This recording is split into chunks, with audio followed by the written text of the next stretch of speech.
Alright, so,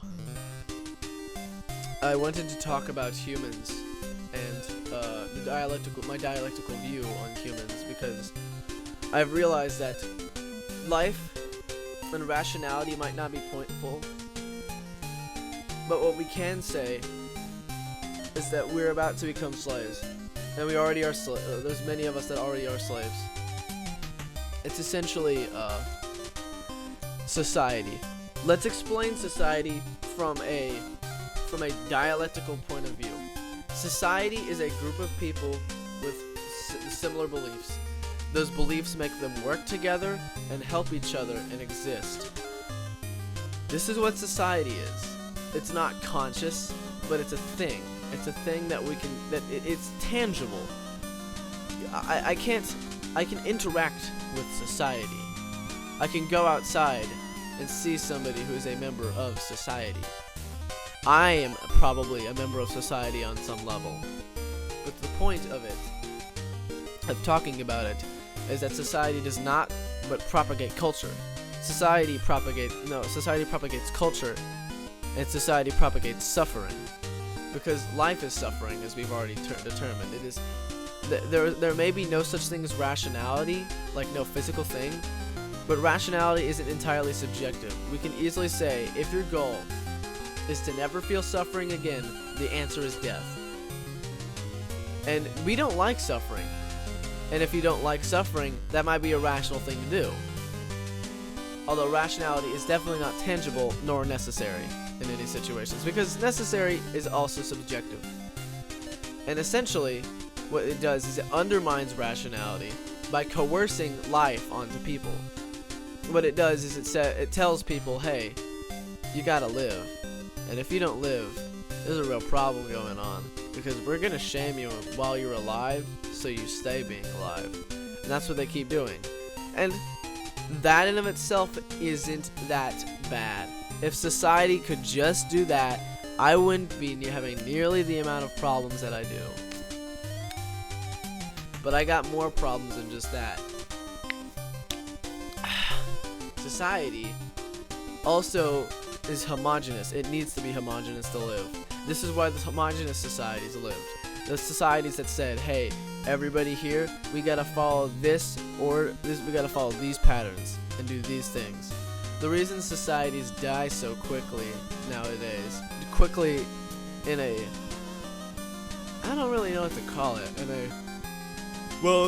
there is no gauge of time, but the reason societies die and have been dying is because their beliefs got undermined by another belief, or people simply stopped pressuring each other into believing this belief.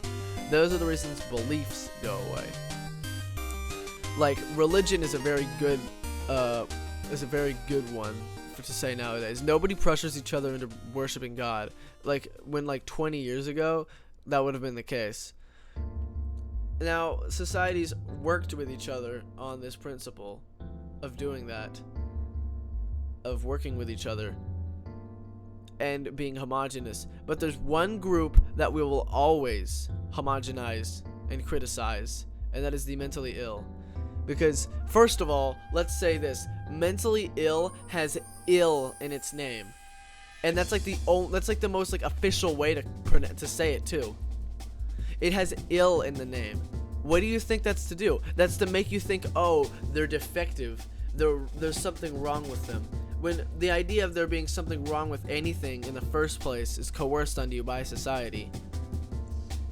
The existence of the mentally ill is a mere result from the fact that genes and wait a minute. I'm sorry, I'm blanking. The existence of procreation and its the way that chromosomes come together in of itself doesn't always have an exact replica of what the intended result of a human is, even though there's nothing intending humans to be similar. We intend humans to be similar. This is because if we look at this from a dialectical point of view, it's like cancer, or like a cell that's incapable a cell that's incapable of communicating correctly with other cells, or a cell that is bad at its purpose, which is something productive maybe. The fact about this is that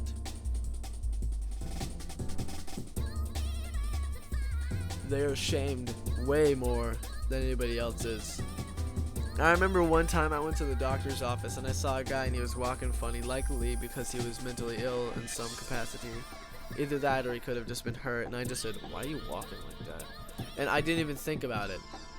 But like, your immediate result, like the immediate like way that sounds like I was just confused. But what that sounds like, and the way that we've developed to infer that is you're doing something different. Stop. Quit doing something different. Because we don't look at the mentally ill and just think, you're born in a way you can't control. What the fuck? No, we see people doing idiosyncratic things. We see the autistic doing things like constantly stemming with their phone or something like this, because this is what I do. I'm not autistic, not diagnosed at least. Oh fuck. Okay. Trick or rear V. Wait a minute.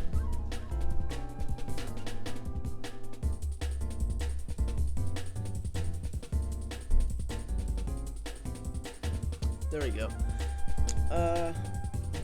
Where was I? We just see people doing idiosyncratic things and looking idiosyncratic. We're designed to fear things that look kinda human, but aren't actually human, so the deformed are always gonna be treated like shit. It's that simple. And it spreads through every culture. Every culture does something like this to the mentally ill. There are cultures that chain up the mentally ill and leave them in cells. The purpose of this is homogenization. It's gene cleansing, but we don't realize it. It's like euthanasia, but we consider it to be better because we're not killing them. That's not any better, it's worse. That is effectually worse. It's deplorable. Because if you want something to not suffer, if you want something out of the picture, then kill it. Because killing it it's nice.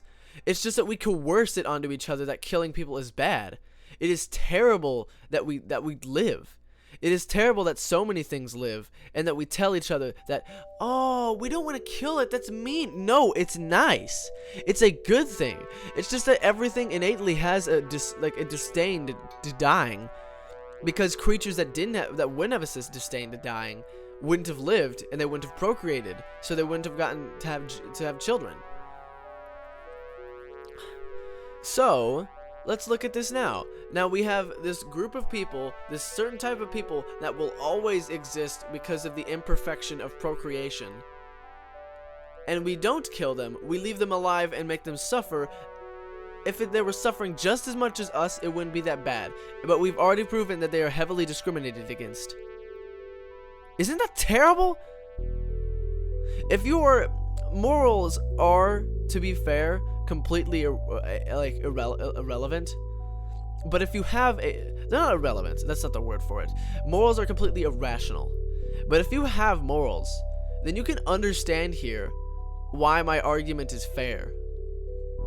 Killing things is in fact how you bring them peace. And when you decide not to kill something because it's rude, you're doing something way worse, because it's mean. It's mean to kill it, so I'm just gonna let it be there. No, it's rude. And they can't escape either. They can't just like fuck off and go and do their own thing. No, they usually have to do what they usually have to be in the situation they're in. Because yeah, at the same time, humans, social creatures, that's what we do. It's quite literally deplorable. You see this does to autists all the time. Autists be doing shit that's fucking weird. And then we don't see anything. We don't see, oh, poor soul, he's autistic. No, we see, what the fuck? Man, this gotta be doing something weird, man. This should be doing something weird. It's weird, man. It's weird. It's weird. it's scrutiny. It's in the name, it's scrutiny. And some of these people don't even go diagnosed. Some people be doing weird shit, and then like nothing fucking happens to help them. They never get the help they need. All they're known is that they've never had sex, they will never have sex, they will never have friends because of their situation, and they're just alone, and they've got no one to them. It's pain. Because when you factually are inhibited at functioning, you suffer way worse, and we've designed it to be that way. That's about it.